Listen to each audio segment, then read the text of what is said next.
Muy bien, y en la continuidad de nuestro programa de noticias tenemos gratas invitadas, licenciadas en psicología, Paula Constantini.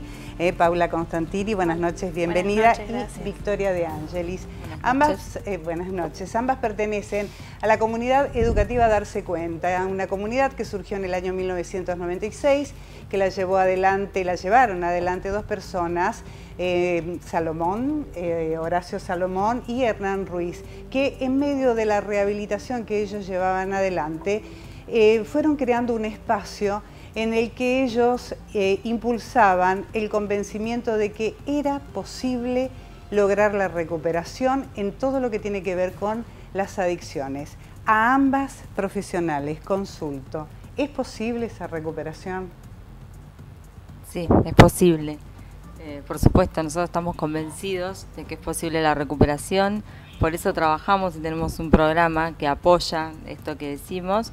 Lo que tendríamos que pensar es qué entendemos por recuperación. Exacto. De las adicciones. ¿Qué entendemos por la recuperación? ¿Un proceso largo, un proceso difícil, un proceso que requiere fundamentalmente el convencimiento de quien lo padece y del entorno? Sí, absolutamente. Tiene que haber un convencimiento de tanto de la persona como de la familia, ¿sí? Porque también hablamos de la familia enferma, no solamente del adicto. El adicto está inmerso en esa familia, además del contexto cultural. Perdón, licenciada, ¿la familia enferma por qué? ¿Porque sufre las consecuencias de todo lo que lleva a la adicción o es previo a eso? Es previo. ¿Por eso se llega a la adicción? Entre otras cosas, ¿Por un entorno familiar? Sí. ¿Siempre? Generalmente. Generalmente, sí. Nosotros tenemos un dicho con Victoria en la comunidad que decimos: de un repollo no venimos, venimos de una familia. La familia es la primera estructura que nos va a socializar, que nos va a transmitir valores, principios, conductas, creencias, y de ahí salimos a lo social. De acuerdo a cómo salimos de la familia, con qué bagaje salimos a lo social, es cómo nos vamos a insertar en la social. Exacto, exacto. ¿Y qué lleva a un joven ese entorno familiar? ¿O qué lo lleva a tomar sustancias para evadirse, para escaparse de la realidad? ¿Es un colchón para protegerlos de la realidad? Sí, nosotros pensamos la adicción como una enfermedad y ahí también hablamos de cierto marco teórico que no es cualquiera. Pensamos como una enfermedad crónica y ahí ya estamos dando la pauta de que no vamos a hablar de curación de esta enfermedad, sino que vamos a hablar de un proceso de recuperación, que no es lo mismo que curación, sino que toda la vida va a haber que estar con ciertas alertas para tener en cuenta en relación al consumo.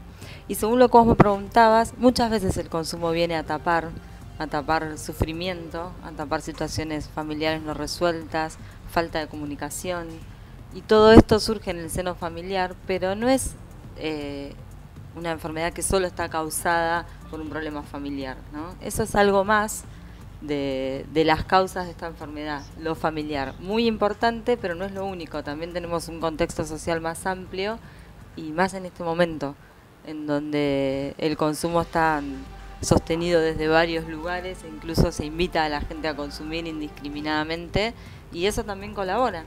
Hablar de enfermedad, esa enfermedad también en la familia, en los padres, ¿cómo es? ¿Cómo se transmite? ¿Por qué? Bueno, justo hoy que estuvimos en el Guido Miranda, estuvimos haciendo un taller sobre familia disfuncional. Nosotros decimos que la familia tiene una función, tiene varias funciones, pero una muy amplia que es la socialización. En ese proceso de socialización se transmiten valores, normas, pautas, normas de convivencia.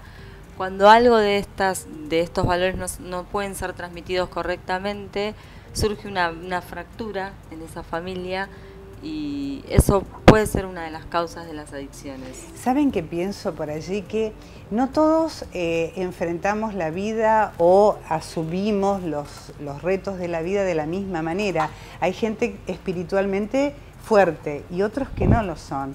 Y quizás esas personas débiles de espíritu son las que asumen o que comienzan a consumir como para poder hacer frente a esa realidad. Sí, hay una vulnerabilidad. Si bien no podemos definir la adicción desde una sola causa, es multicausal, hay factores familiares, sociales. Sociales, los amigos, a veces las amistades influyen para llevar por ese camino, lo ¿no? familiar, el contexto social, o sea, el grupo de amigos, pero bueno, hoy hablábamos de la vulnerabilidad, todo el contexto, toda la parte individual, ¿no? De cada uno, tiene que ver cómo el aprender a quererse, si uno se quiere, si uno se valora, si uno tiene autoestima, influye muchísimo. Claro que son personas con cierta vulnerabilidad. Exactamente. Dentro, en el marco de la rehabilitación, ¿qué es una recaída? ¿Una recaída es perder todo lo que se hizo hasta ese momento o es un hecho que se puede superar? Nosotros trabajamos en forma comunitaria. Esto quiere decir que nosotros tenemos dentro de la comunidad un conjunto de normas, de pautas, que son para todos por igual. Pero eso no quiere decir que consideremos que cada una de las personas que están ahí no son diferentes entre sí. Entonces, cuando hay un proceso de recaída, nosotros le llamamos proceso de recaída, porque en general cuando alguien ya está internado, nosotros podemos, o en el mejor de los casos, quizás darnos cuenta que alguien está iniciando un proceso de recaída, está empezando a tener determinadas actitudes que a nosotros nos hacen pensar que empieza nuevamente ese camino. Pero eso va a depender del caso por caso, de cada uno. Hay personas que solo consumen una vez, vuelven al tratamiento y pueden reencauzarse, entonces es un tipo de recaída, y hay personas que no, que recaen y que siguen un tiempo más en esos hábitos y quizás después pueden volver al tratamiento. ¿Y qué diferencia hay entre hábito y dependencia? En realidad, si uno se pone a pensar, la adicción termina siendo un hábito también, ¿no? Entonces la dependencia es la necesidad de algo, dependo de algo, necesito, y mi vida no tiene sentido o función si no es con eso. Me levanto pensando en consumir, me acuesto pensando en consumir, me levanto y pienso cuánta plata tengo, dónde encuentro a alguien me vende, y si tengo que hacer tal cosa, entonces cuánto voy a tener en el bolsillo para consumir a la noche. Dependo, toda mi vida gira en torno a eso. Eso es una dependencia que en el fondo termina siendo un hábito que uno termina haciéndolo habitualmente, ¿no? Ustedes en la comunidad terapéutica atienden más de 100 chicos de distintas edades, muy jóvenes son. En Argentina, ¿tienen algún manejo de estadísticas a qué edad los jóvenes comienzan a consumir y qué sustancias son las que más se consumen? Sí, yo te voy a contestar parte de la pregunta, que es lo que charlamos hoy. Nosotros tenemos en La Plata 3 comunidades terapéuticas. Entre las 3 debemos tener 200. Aproximadamente 200 chicos en este momento internados, y hay una gran población de esos chicos que son de acá. Chaco, exactamente. La provincia. Darse cuenta, se llama nuestra comunidad, y justamente apunta a eso. Y en relación al inicio del consumo, solo te voy a hablar de la edad, a ver si Paula te habla de las sustancias. Nos sorprendemos en el último tiempo de que la edad de inicio del consumo ha descendido bastante. Estamos hablando de un inicio del consumo a los 10, 11 años, cuando en tiempos anteriores a el consumo se iniciaba en la adolescencia, y la adolescencia la contemplábamos a partir de los 14 años, 13. Y ahora estamos hablando de chicos que comienzan a consumir a los 10 años, por ejemplo. ¿Y los efectos en el organismo de consumir tan tempranamente? Imagínate que son devastadores, porque estamos hablando de una persona que está en proceso de crecimiento, un cuerpo, un organismo en crecimiento, un cerebro en crecimiento y en evolución, que está absolutamente, empieza como a aplastarse, ¿no? Yo es como que le estoy poniendo algo encima, que lo estoy aplastando cuando algo va creciendo. ¿Y eso se puede revertir, licenciada? No. Una vez que se destruye ya no hay recuperación. En ese sentido. Vos pensás que, sobre todo la marihuana, hoy hablabas de las drogas de inicio, estamos hablando de el alcohol y la marihuana como drogas de inicio. Y después van a ser drogas un poquito más duras, pero la marihuana, que hoy en día está tan socializada y parecería hasta tan aceptada. A nosotros nos da un poquito de miedo que esté tan aceptada. Por la ley de por la ley, autorización de por lo uso social, medicinal. por lo social, por la ley, por las familias. Está muy aceptada como algo divertido, como en mi época era empezar a fumar. La marihuana afecta el cerebro, produciendo graves daños irreparables. ¿Sí? Entonces son chicos que tienen dificultades para concentrarse, para memorizar, para poder relatar su historia. ¿En el consumo inmediato o a lo largo del tiempo? Ese efecto, ¿eso es inmediato? Justo el otro día estaba leyendo un artículo muy interesante que denomina la marihuana como la droga silenciosa, ¿no? Es una droga que cuando se inicia a consumir, por ejemplo, a los 10 años, cuanto más temprano es el inicio, más devastadores son los efectos, pero son silenciosos, no son automáticos, ¿no?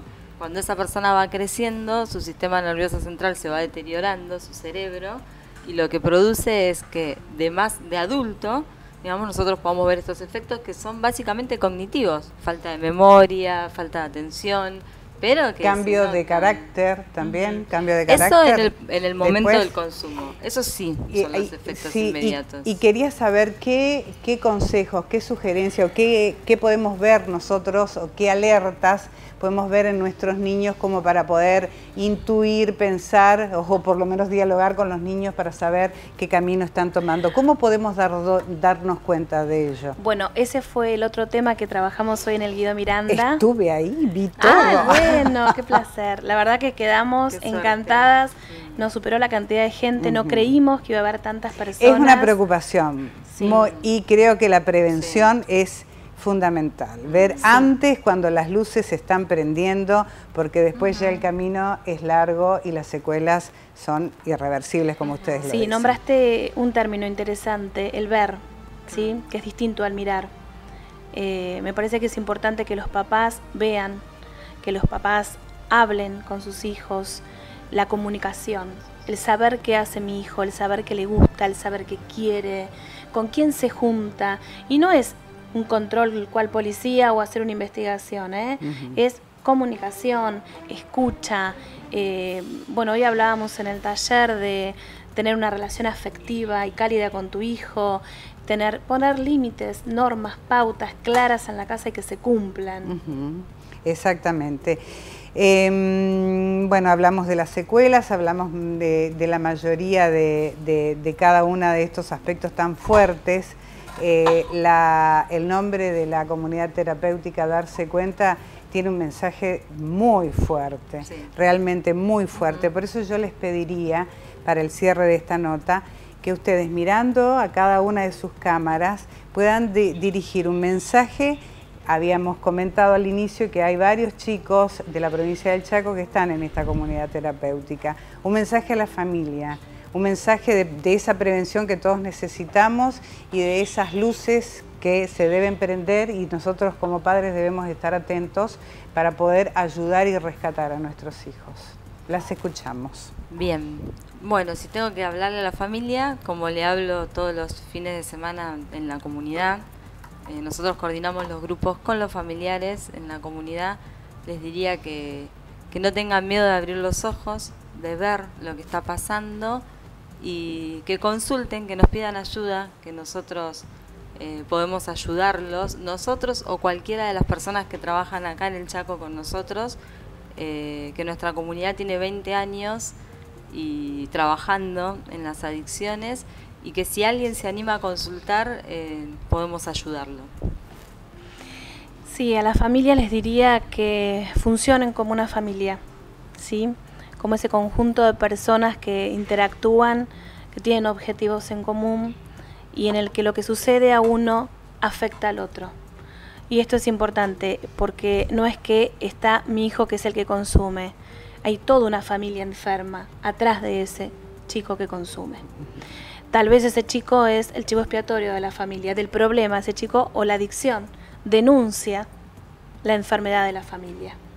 Entonces, conozcamos a nuestros hijos, aprendamos a escucharlos, a quererlos, a comunicarse con ellos, aprendamos a transmitirles. Fundamentalmente, yo lo que quiero dejar es que enseñen a sus hijos a quererse, a valorarse, que enseñen a sus hijos a decir, no gracias, no me interesa, porque vienen al consultorio con baja autoestima, no saben transitar la frustración, no saben esperar, no tienen capacidad de espera. Hay que enseñarle a los hijos a que esperen, que no todo es ya, a que valoren. Ese es el mensaje a las familias. Exacto, muy bien. Darse cuenta, la prevención es fundamental y tenemos que estar muy atentos. Hay demasiadas cuestiones a nivel social, sentimental, y las familias por allí que están, como vos, disfuncionales y demás, que como que todo es un combo que ayuda a esto. Bueno, les agradecemos muchísimo la presencia de ustedes aquí, agradecemos mucho por todo lo que están haciendo, y bueno, nuestra casa está abierta porque es muy interesante y necesitamos no solamente preocuparnos, sino ocuparnos de este tema, evitarlo. Muchísimas gracias, buenas noches. Gracias. Un gusto, Buenas noches. un gusto. Igualmente. Volvemos con Marcelo Rubiolo, por favor.